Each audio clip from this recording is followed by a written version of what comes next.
सर्वमङ्गलमाङ्गल्यं सर्वकल्याणकारकं प्रदानं सर्वधर्माणां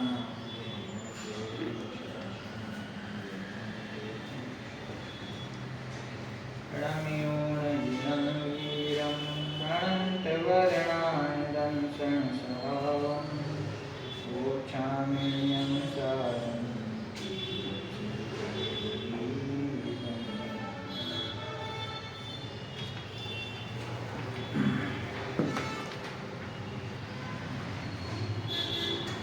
નિયમ સારણ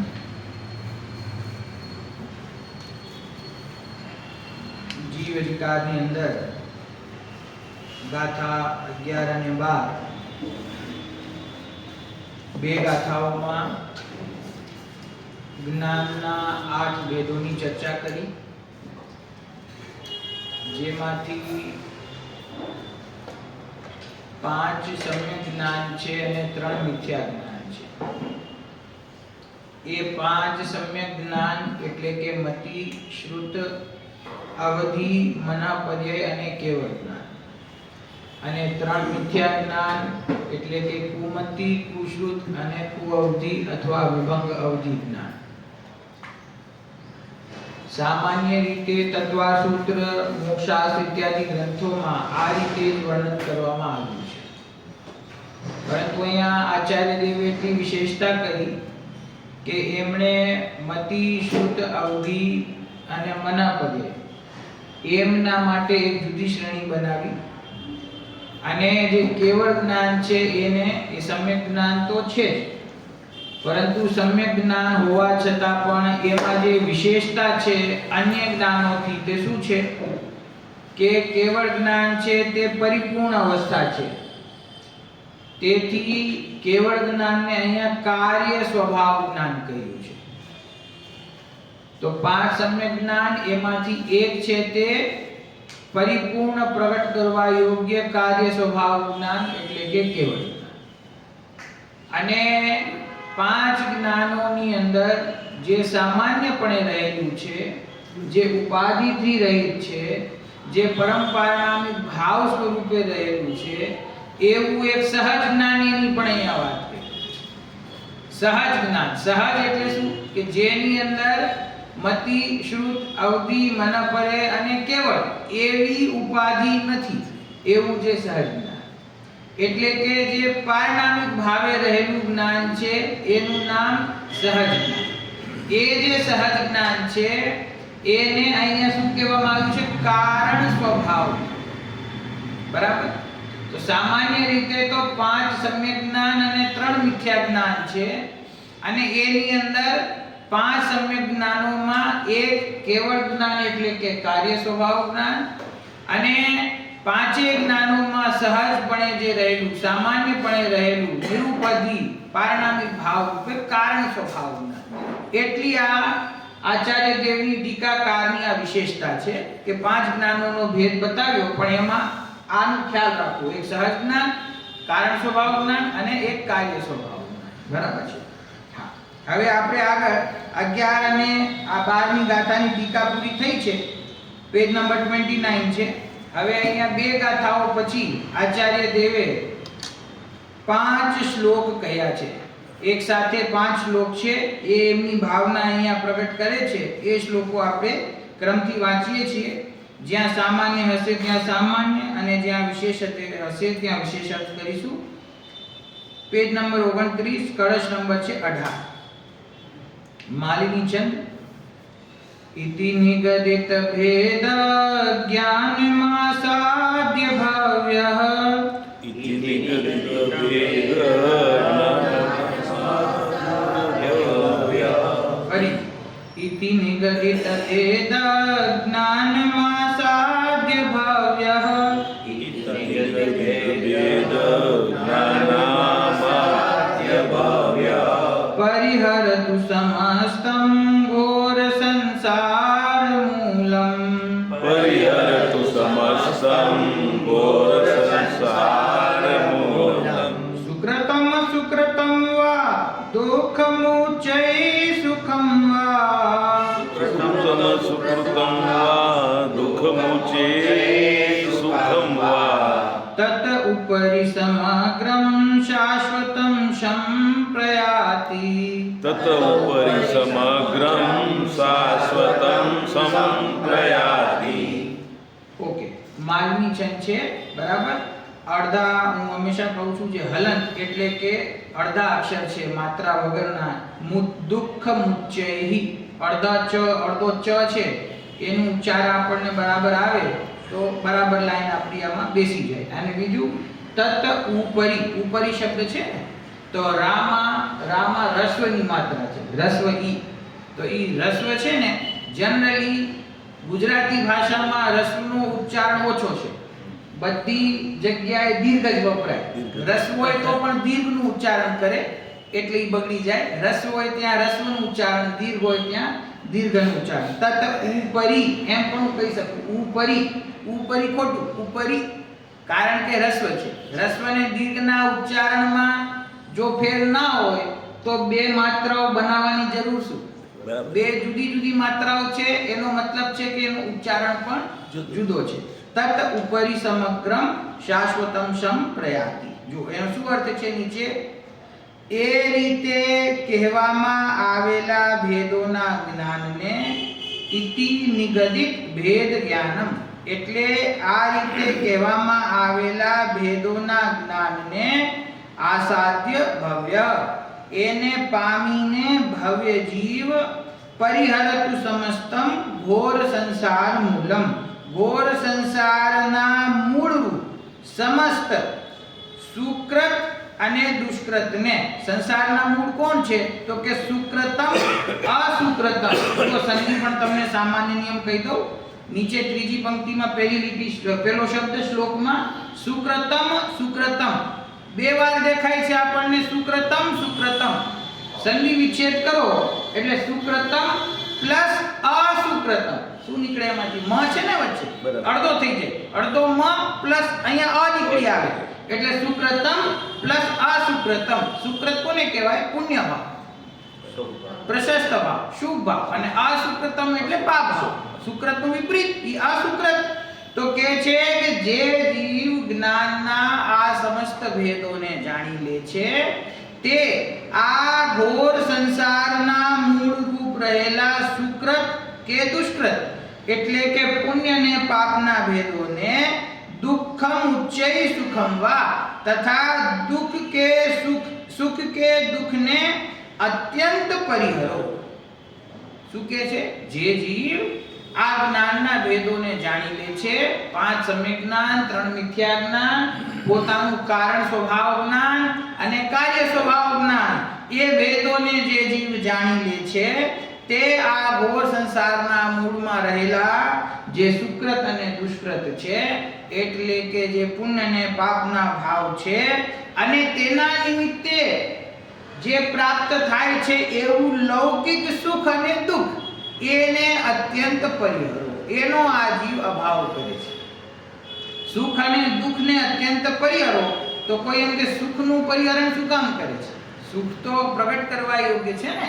સુખનો કેમ અભાવ? તો આ કયું સુખ છે? આ અતિન્દ્રિય સુખની વાત નથી. આ સાંસારિક સુખ જે કર્મના શુભ અથવા અશુભ કર્મના ફળમાં પ્રાપ્ત થાય છે એવું 5 ઇન્દ્રિય સંબંધી સુખ અથવા દુઃખ એ બંને ખરેખર આકુળતા રૂપ છે. એનો એ ભવ્ય જીવ અભાવ કરે છે. અને તત ઉપરી, તેનાથી ઉપર એટલે એનાથી પણ ચડિયાતું, અર્થાત તેને ઓળંગી જતા જીવ સમગ્ર પરિપૂર્ણ શાશ્વત સુખને પામે છે. શું કહ્યું? જ્ઞાનના ભેદોને જાણી આ જીવ આ ઘોર સંસારના મૂળમાં રહેલા શુભ અને અશુભ ભાવ અને એના નિમિત્તે પ્રાપ્ત થતા સુખ અને દુઃખને પરિહાર કરે છે, એટલે એનો નિષેધ કરે છે, એનો અભાવ કરે છે. અને શું કરે છે? એનાથી આગળ વધીને આ જીવ સમગ્ર પરિપૂર્ણ શાશ્વત સુખને પ્રાપ્ત કરે છે. પણ અહીંયા મર્મની વાત શું છે કે 5 જ્ઞાનના ભેદોને જાણીને આ થતું નથી. લખ્યું છે એવું, પણ કેવા શું માંગે છે કે પેલા આવ્યું હતું ને 5 જ્ઞાનની જ્યાં વાત કરી ત્યાં એમ કહ્યું કે પોતાનું જે સહજ જ્ઞાન પારણામિક ભાવ સ્વરૂપે છે તે એક જ ઉપાદેય છે. એમ કહ્યું. તે એક જ ઉપાદેય છે, તેનો અનુભવ કરો, તેનો આશ્રય કરો. તો 5 જ્ઞાનના ભેદ સમજીને, 3 કુજ્ઞાનોના ભેદ સમજીને એમાંથી જે કારણ સ્વભાવ જ્ઞાન છે એ કારણ સ્વભાવ જ્ઞાનનો અનુભવ કરો, અને કારણ સ્વભાવ જ્ઞાનનો અનુભવ કરતા ક્રમથી કાર્ય સ્વભાવ જ્ઞાન પ્રગટ થશે તો જીવને શાશ્વત સુખની પ્રાપ્તિ. બરાબર. તો આ રીતે આ કળશની અંદર આ જ્ઞાનોના ભેદને જાણવાની અને એમાંથી સહજ જ્ઞાન છે એને ગ્રહણ કરવાની આ પ્રેરણા છે. જે જીવ પોતાના ત્રિકાળ શાશ્વત નિરૂપાધિ પરંપરાનામિક ભાવ સ્વરૂપ કારણ જ્ઞાનને અનુભવે છે તે જીવ સમસ્ત લૌકિક સુખ દુઃખને શુભ અશુભ ભાવોને ઓળંગીને શાશ્વત સુખની પ્રાપ્તિ કરે છે. બરાબર. આ રીતે આ 18 નંબરનો શ્લોક છે. હવે આગળ 19 નંબરનો શ્લોક. અનુષ્ટુપ છંદ છે. પરિગ્રહાગ્રહં મુક્ત્વા કૃત્વોપેક્ષાં ચ વિગ્રહે. પરિગ્રહાગ્રહં મુક્ત્વા કૃત્વોપેક્ષાં ચ વિગ્રહે. પરિગ્રહાગ્રહં મુક્ત્વા કૃત્વોપેક્ષાં ચ વિગ્રહે. પરિગ્રહાગ્રહં મુક્ત્વા કૃત્વોપેક્ષાં ચ વિગ્રહે. નિર્વ્યગ્ર પ્રાયશ્ચિન્માત્ર વિગ્રહં ભાવયે બુધઃ. નિર્વ્યગ્રપ્રાયચિન્માત્ર વિગ્રહં ભાવયે બુધઃ. થઈ ગઈ ને બધી ગડબડ. પહેલા સંધિ આપણે સંધિ કરી લઈએ પછી આવી જશે.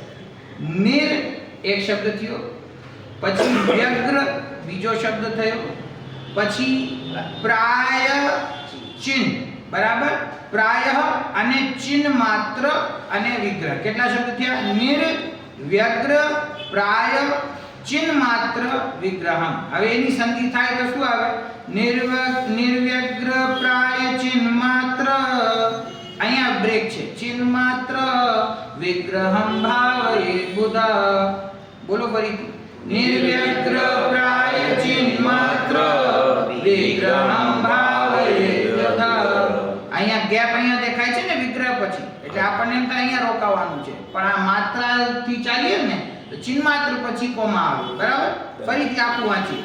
પરિગ્રહાગ્રહં મુક્ત્વા કૃત્વોપેક્ષાં ચ વિગ્રહે. પરિગ્રહાગ્રહં મુક્ત્વા કૃત્વોપેક્ષાં ચ વિગ્રહે. નિર્વ્યગ્ર પ્રાય ચિન્હ માત્ર વિગ્રહં ભાવયે બુધ. નિર્વ્યગ્રપ્રાયચિન્હ માત્ર વિગ્રહં ભાવયે બુધ. બરાબર. જો નીચે આ શું છે? પરિગ્રહનું ગ્રહણ છોડીને, આ ક્યાં લખ્યું છે? પરિગ્રહાગ્રહમ. પરિગ્રહના આગ્રહને મુક્ત્વા, પરિગ્રહના ગ્રહણને છોડીને, તેમજ કૃત્વોપેક્ષાં, કૃત્વા ઉપેક્ષાં, ઉપેક્ષા કરીને. કોની? વિગ્રહની. વિગ્રહની એટલે શરીરની. સંસ્કૃતમાં શરીરને બીજો શબ્દ કહેવાય વિગ્રહ, પર્યાયવાચી છે. તો શું કહે છે કે જે જીવ પરિગ્રહનું ગ્રહણ છોડીને તેમજ શરીર પ્રત્યે ઉપેક્ષા કરીને બુદ્ધ પુરુષે, નીચે પંક્તિમાં છેલ્લો શબ્દ છે બુધ. બુદ્ધ એટલે કે વિવેકવાન પુરુષે અવ્યગ્રતાથી, પહેલો શબ્દ શું છે બીજી લીટીમાં? નિર્વ્યગ્ર પ્રાય. અવ્યગ્રતાથી એટલે કે નિરાકુરતાથી ભરેલું ચિન્હ માત્ર વિગ્રહમ, ચૈતન્ય માત્ર જ જેનું શરીર છે.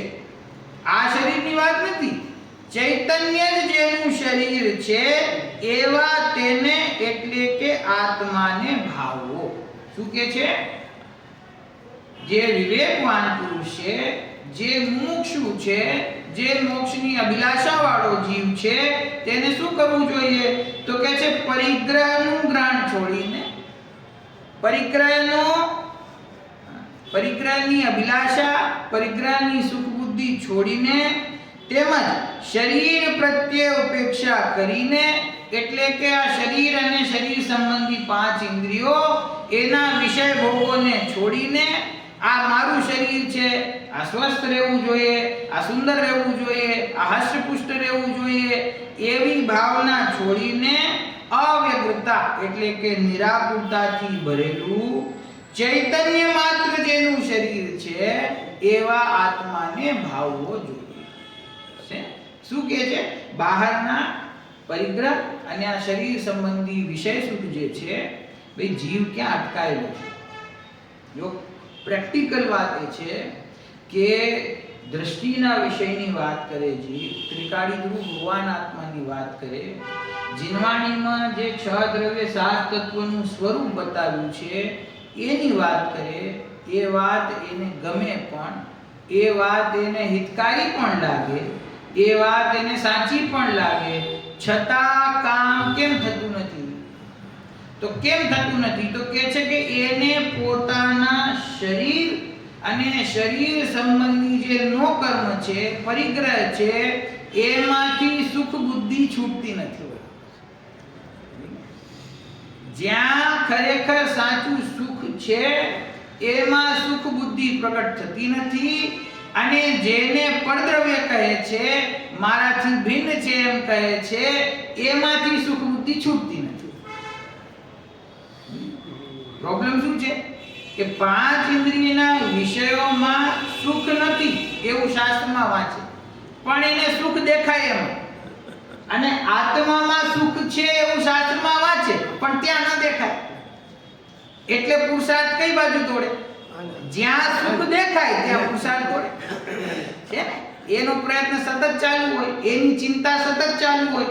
તો 5 ઇન્દ્રિયના વિષય ભોગો અને પરિગ્રહ જે છે એ પરિગ્રહમાંથી જ્યાં સુધી આ જીવ સુખ બુદ્ધિ છોડતો નથી, જ્યાં સુધી પ્રયત્નપૂર્વક પોતાના ઉપયોગને ત્યાંથી ખેંચતો નથી, ત્યાં સુધી આત્માની, પરમાત્માની, શુદ્ધાત્માની, વેદ જ્ઞાનની, દ્રષ્ટિના વિષયની વાત ગમે તેટલી કરે. આ એક મુમુક્ષુ જીવોનો આ એક માઈનસ પોઈન્ટ છે. શું માઈનસ પોઈન્ટ છે? કે વાત તો ઊંચી કરે પણ તત્ સંબંધી પરિણામ કઈ જીવનમાં દેખાતું નથી. સમજે? અન્ય લોકો છે ને એ એક એવો આરોપ મૂકે આપણા ઉપર. શું કે મુમુક્ષુ છે ખાલી આત્માની વાત કરીને જાણે, બીજું કઈ શરીરમાં થોડુંક તકલીફ ના થવી જોઈએ, વ્રત ના કરી શકે, ઉપવાસ ના કરી શકે, સમજી ગયા? શુદ્ધ ભોજનની એને ચિંતા નથી, બસ ખાલી આત્માની વાત કરે. એની દ્રષ્ટિ તો સ્થૂળ છે. એને તો શું છે કે ખાલી બહાર શરીર માધ્યમથી તપ થાય તો એને એમ લાગે કે ધર્મ છે, અને આત્માની વાત છે એમાં કઈ ધર્મ નથી એમ ઈ આપણા ઉપર આરોપ મૂકે છે. પણ આપણે સમજવા જેવી વાત છે કે ખરેખર આપણે વાતોસ તો નથી કરતા ને.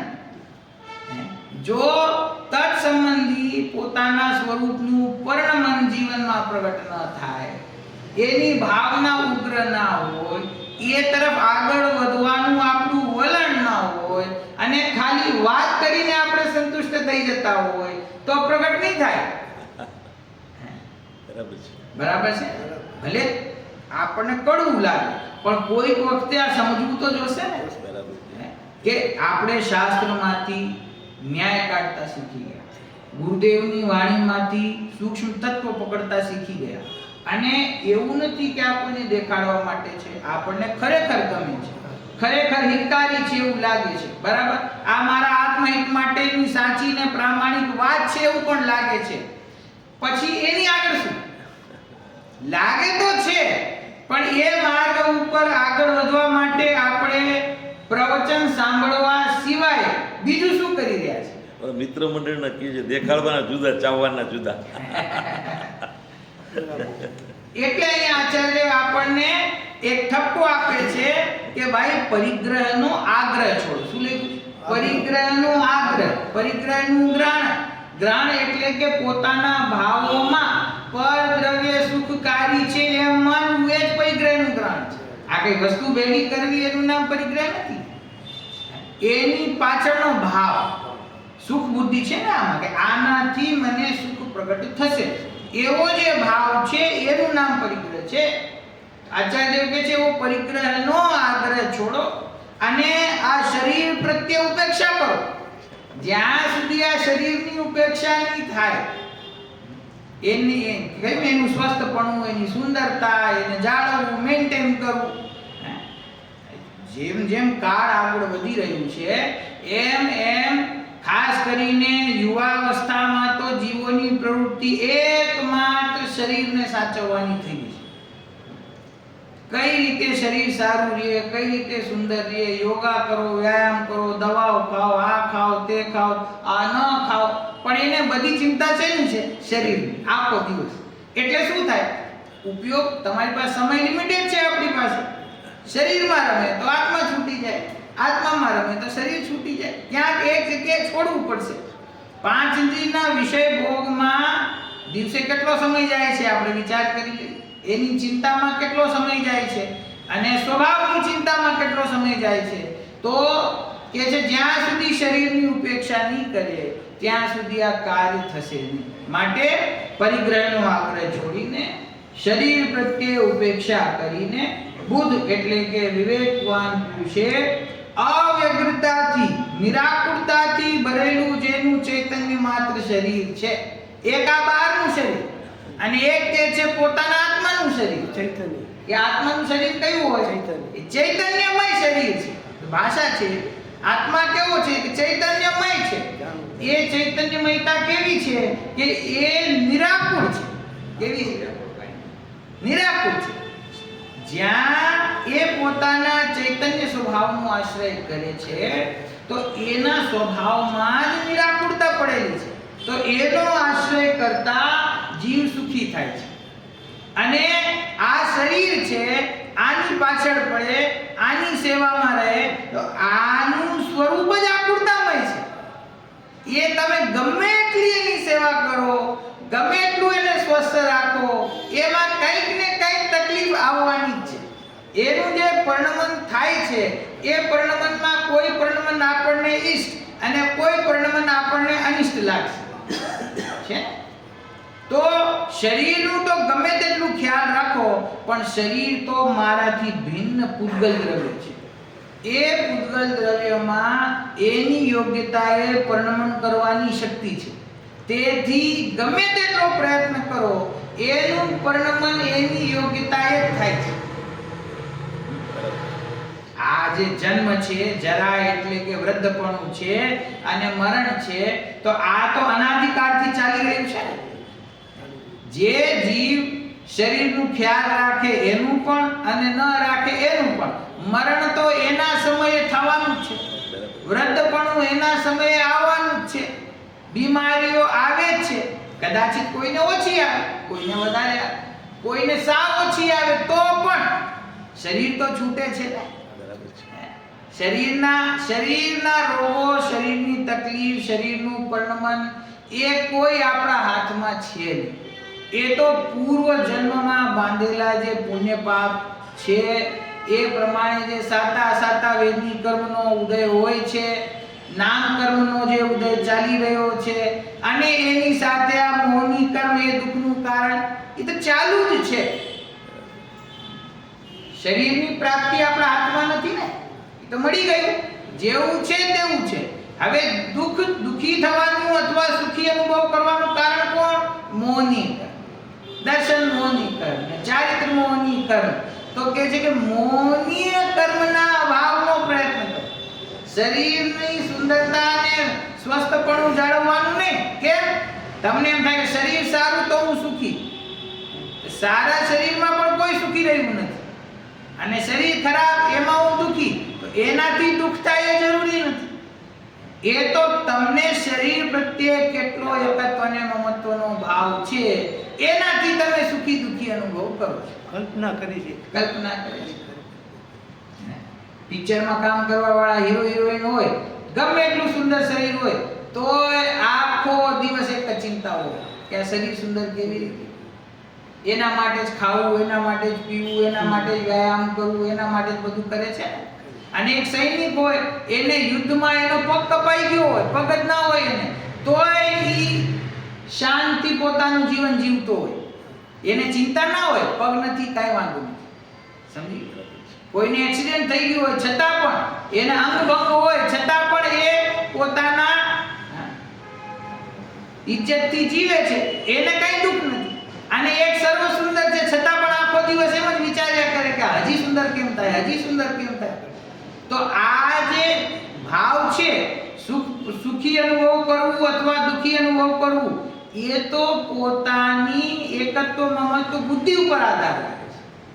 તો એ એકત્વ મમત્વ બુદ્ધિ પરિગ્રહમાંથી અને શરીરમાંથી છૂટે તો જીવ પોતાનું આત્મહિત કરી શકે. તો કહે છે બુદ્ધ પુરુષ એટલે કે વિવેકવાન પુરુષ શું કહે છે કે પરિગ્રહોનો આગ્રહ છોડીને, શરીરની ઉપેક્ષા કરીને એક ચૈતન્ય માત્ર જ નિર્વિકલ્પ રૂપ જેનું શરીર છે એવા આત્માને ભાવે છે અને એવા આત્માને જ ભાવવો જોઈએ.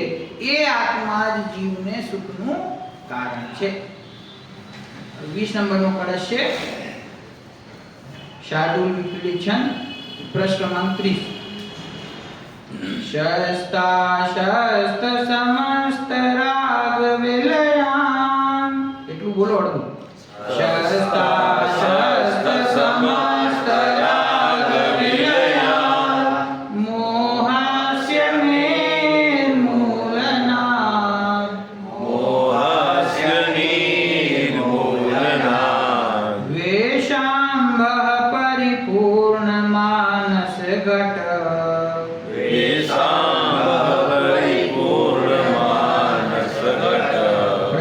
પ્રધ્વંસનાદ પાવનમ. જ્ઞાન જ્યોતિરનુત્તમં નિરુપધિ.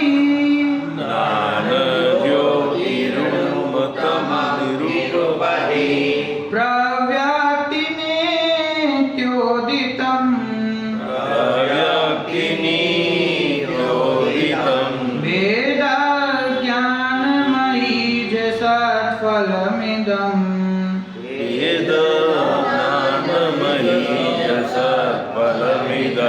વાંદ્યમ જગન્મંગલમ.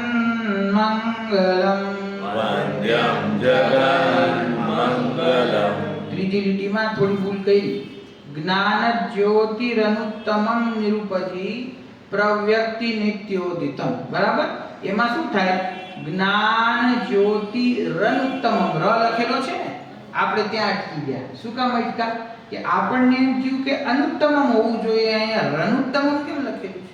ર આવે એટલે તમે જે શબ્દ રોજની ભાષામાં વાપરતા ના હો એટલે તમે અટકી જાઓ કે આ કઈ અહીંયા ભૂલ લાગે છે. આ ભૂલ નથી. જ્ઞાન જ્યોતિ વિસર્ગ આવી જાય. શું થાય? મેં તમને શીખવાડ્યું. જ્યોતિ બે ટપકા આવે ને એને કહેવાય વિસર્ગ. વિસર્ગ પ્લસ અ. વિસર્ગ અને અ ભેગો થાય એટલે શું બની જાય? સંસ્કૃતમાં નિયમ છે ર. શું બની જાય? ર. એટલે રનુત્તમમ લખેલું છે ને, એ રનુત્તમમ નથી લખેલું. જ્ઞાન જ્યોતિ પ્લસ અનુત્તમ. અને વાંચશો તો રનુત્તમમ જ વંચાશે. તમે એક નામ સાંભળ્યું? ગ્વાલિયરના આપણા મિનિસ્ટર છે, એનું નામ શું છે? જ્યોતિરાદિત્ય સિંધિયા. શું નામ છે?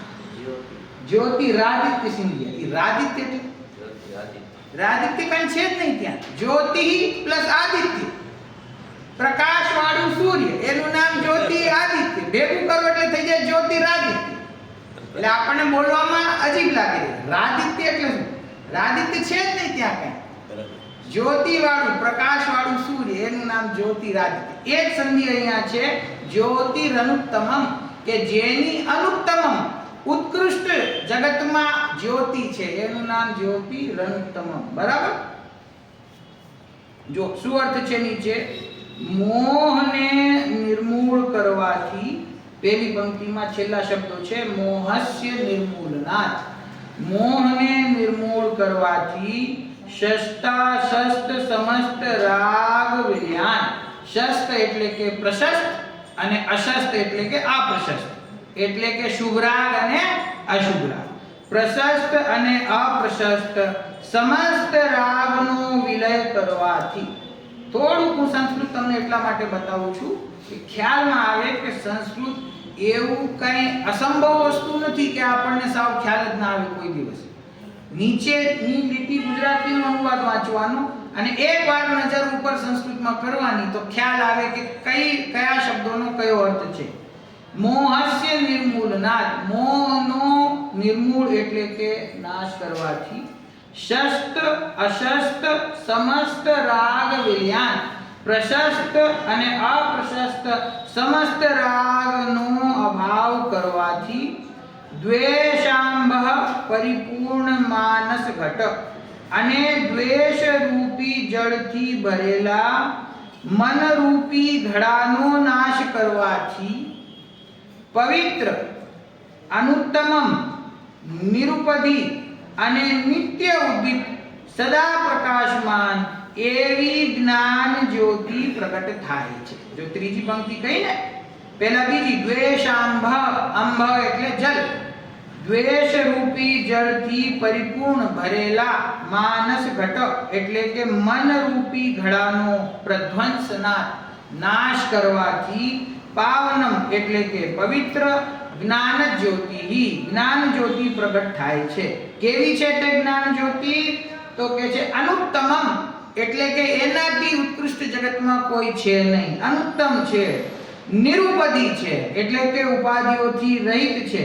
અને પ્રવ્યક્તિ, વ્યક્તિ એટલે પ્રગટ થવું, પ્રવ્યક્તિ એટલે કે નિરંતર જે પ્રકાશમાન છે, નિરંતર પ્રગટ છે એવી જ્ઞાન જ્યોતિ પવિત્ર, અનુત્તમ અને નિરંતર પ્રગટ એવી જ્ઞાન જ્યોતિ પ્રગટ થાય છે. કેવી રીતે પ્રગટ થઈ? તો કહે છે કે ભેદ જ્ઞાનમયી જ સત્ફલમિદમ, ભેદ જ્ઞાન રૂપી વૃક્ષનું સત્ફલમિદમ, આ સત્ફળ વંદ્યમ કે આ વંદન કરવા યોગ્ય છે, વંદ્ય છે.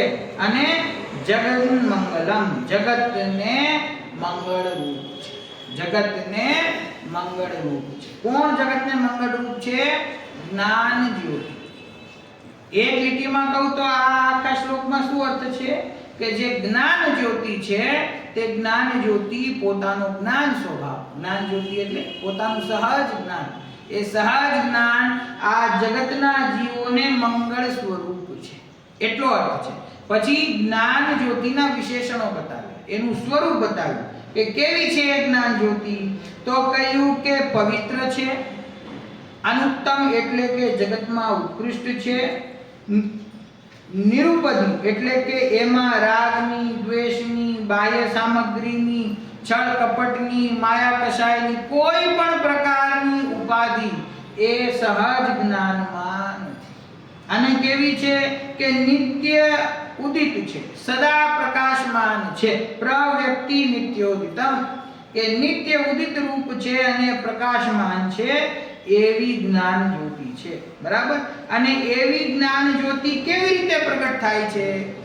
તો કે પહેલી લીટી, મોહને નિર્મૂળ કરવાથી, મોહને નિર્મૂળ કરવાથી અને પ્રશસ્ત અને અપ્રશસ્ત એટલે કે શુભ અને અશુભ સમસ્ત પ્રકારના રાગ ભાવનો વિલય કરવાથી, અને સાથે વિશેષપણે અહીંયા નોંધ આપી છે દ્વેષ રૂપી જળથી ભરેલા મન રૂપી ઘડાનો નાશ કરવાથી. એટલે કે પ્રશસ્ત અને અપ્રશસ્ત આવ્યું ને, એની સાથે મંદ કષાય અને તીવ્ર કષાય, તીવ્ર કષાય રૂપ વિકારી ભાવ છે એનો પણ અભાવ કરવાનો. મંદ કષાય અને સાથે સાથે તીવ્ર કષાય બંને પ્રકારના કષાયોનો અભાવ કરવાથી, મોહને નિર્મૂળ કરવાથી ભેદ જ્ઞાન રૂપી જ્યોતિ જીવને પ્રગટ થાય છે, જ્ઞાન જ્યોતિ પ્રગટ થાય છે. એ જ્ઞાન જ્યોતિ કેવી છે? તો કે પાવન છે, પવિત્ર છે, અનુત્તમ છે એટલે કે જગતમાં સર્વોત્કૃષ્ટ છે અને નિત્ય ઉદિત છે. બરાબર? એવી જે જ્ઞાન જ્યોતિ છે. પછી હવે ઉપમા બદલાવે છે, ભેદ જ્ઞાન રૂપી વૃક્ષનું આ સત્ફળ વંદ્ય છે, જગતને મંગળ રૂપ છે. બરાબર? ભેદ જ્ઞાન રૂપી વૃક્ષનું આ સત્ફળ, કયું સત્ફળ? કે ભેદ જ્ઞાન રૂપી વૃક્ષ જો પ્રગટ થાય તો એનું જે ફળ આવે એ ફળ આ જગતને વંદ્ય છે. એટલે એનું ફળ શું આવે?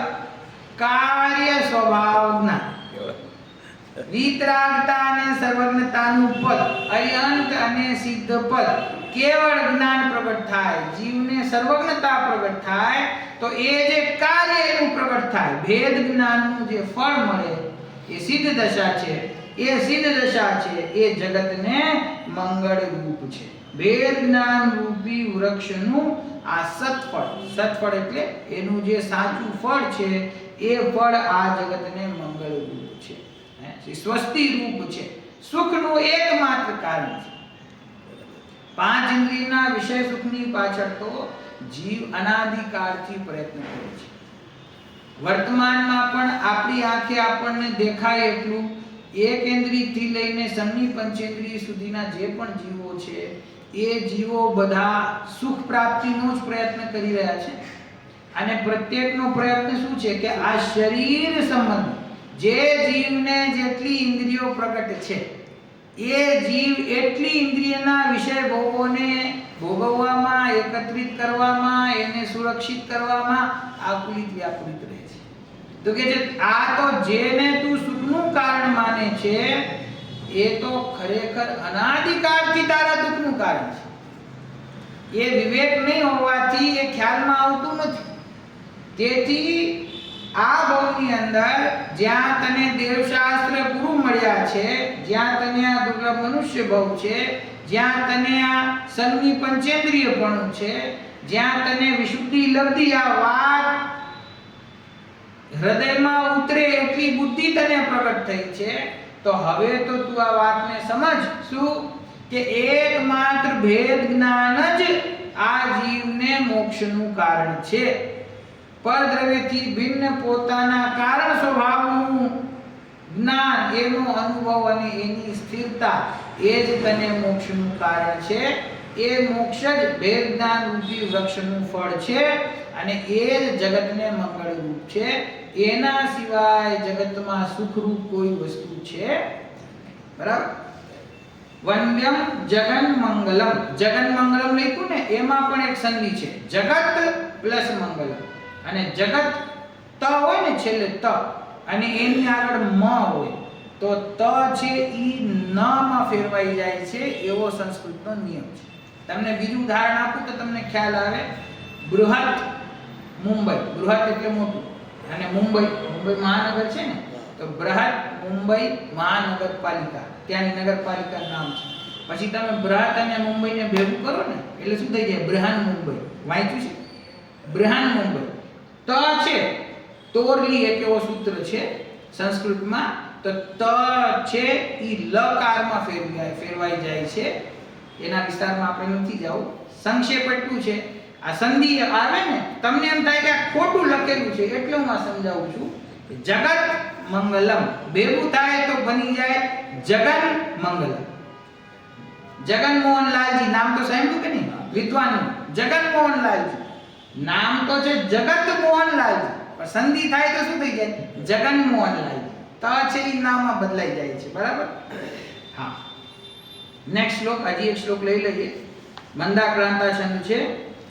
મોક્ષે મોક્ષે જયતિ સહજ જ્ઞાનમાનંદતાનમ. મોક્ષે મોક્ષે જયતિ સહજ જ્ઞાનમાનંદતાનમ. નિર્વ્યાબાધમ સ્ફુટિત સહજાવસ્થમાંતર્મુખં ચ. નિર્વાપાદમ સ્ફુટિત સહજાવસ્થમાંતર્મુખં ચ. લીનં સ્વસ્મિન સહજ વિલસચ્ચિત્ચમત્કાર માત્રે. લીનં સ્વસ્મિન સહજ વિલસચ્ચિત્ચમત્કાર માત્રે. સ્વસ્ય જ્યોતિઃ પ્રતિહતતમો વ્રતિનેત્યાભિરામં. સ્વસ્ય જ્યોતિઃ પ્રતિહતતમો વ્રતિનેત્યાભિરામં. સ્વસ્ય જ્યોતિઃ પ્રતિહતતમો વ્રતિનેત્યાભિરામં. સ્વસ્ય જ્યોતિઃ પ્રતિહતમો વ્રતિનેત્યાભિરામં. ચોથી પંક્તિમાં જે વિસર્ગ આવ્યું છે એનું જો તમે ઉચ્ચારણ ના કરો તો ગડબડ થઈ જાય. લખેલું છે તેનું ઉચ્ચારણ છે સ્વસ્ય જ્યોતિઃ. તમે તિહ ના બોલો ને, સ્વસ્ય જ્યોતિ તો અટકી જાય. સ્વસ્ય જ્યોતિઃ પ્રતિહતતમો વ્રતિનેત્યાભિરામં. બરાબર, કઈ વાંધો નહીં. અને ત્રીજી પંક્તિમાં પણ અઘરી સંધિ આવી સ્વસ્મિન સહજ વિલસત ચિત્ત ચમત્કાર માત્ર.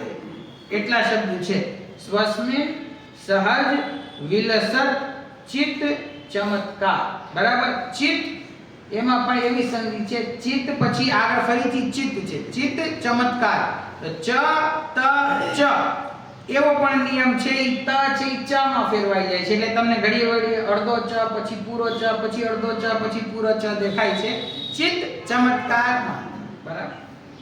જો અર્થ આનંદમાં જેનો ફેલાવ છે, જે અવ્યાબાદ એટલે કે બાધા રહિત છે, જેની સહજ અવસ્થા ખીલી નીકળી છે, જે અંતર્મુખ છે, જે પોતામાં સહજ વિલસતા એટલે કે ખેલતા પરિણમતા ચિત્ત ચમત્કાર માત્રમાં લીન છે, જેણે નિજ જ્યોતિથી તમો વૃત્તિને એટલે કે અંધકાર દશાને અજ્ઞાન પરિણતિને નષ્ટ કરી છે, અને જે નિત્ય અભિરામ સદા સુંદર છે એવું સહજ જ્ઞાન સંપૂર્ણ મોક્ષમાં જયવંત વર્તે છે.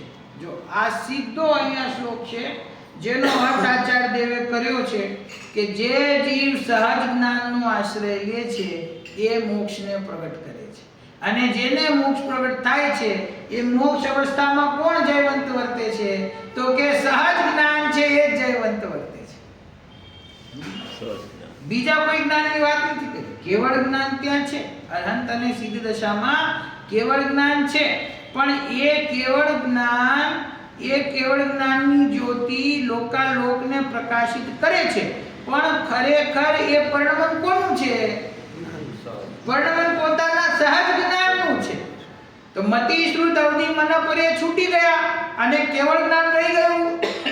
પરંતુ જે ત્રિકાળ સહજ જ્ઞાન છે એ તો પહેલા પણ એવું જ હતું, અને એટલે સંસાર દશામાં પણ એવું જ હતું, અને અરહંત સિદ્ધ દશામાં પણ એવું ને એવું છે. તો કહે છે સહજ જ્ઞાન છે એ સંપૂર્ણ મોક્ષમાં જયવંત વર્તે છે. સિદ્ધ દશામાં પણ જે જયવંત વર્તે છે એ પોતાનો સહજ સ્વાભાવિક જ્ઞાન છે. હવે જે સહજ સ્વાભાવિક જ્ઞાન છે એના જ બધા આ વિશેષણો છે કે આનંદમાં જેનો ફેલાવ છે, જે અવ્યાબાદ એટલે કે બાધા રહિત છે. આ વિશેષણની ચર્ચા પહેલા પણ આવી ગઈ. જેની સહજ અવસ્થા ખીલી નીકળી છે, કાર્ય સ્વભાવ જ્ઞાન જેની સહજ અવસ્થા ખીલી નીકળી છે, જે અંતર્મુખ છે. આની ચર્ચા આપણે કાલે કરશું, અત્યારે સમય થઈ ગયો છે. જે અંતર્મુખ છે, જે પોતામાં સહજ વિલસતા ચિત્ત ચમત્કાર માત્રમાં લીન છે, અને જેને નિજ જ્યોતિથી તમો વૃત્તિ એટલે કે અજ્ઞાન પરિણતિ નષ્ટ કરી છે, અને જે નિત્ય અભિરામ એટલે સદા સુંદર છે એવું સહજ જ્ઞાન સંપૂર્ણ મોક્ષમાં જયવંત વર્તે છે. આની ચર્ચા આપણે કાલે કરીશું. આ કારણ સ્વભાવ જ્ઞાન છે એ કાર્ય સ્વભાવ જ્યારે પ્રગટ થઈ ગયું છે એવી દશામાં પણ કારણ સ્વભાવ જ્ઞાન છે એ જયવંત વર્તે છે, એમ અહીંયા કહે છે. બહુ સરસ સુંદર ભાવ છે એનો. કાલે ચર્ચા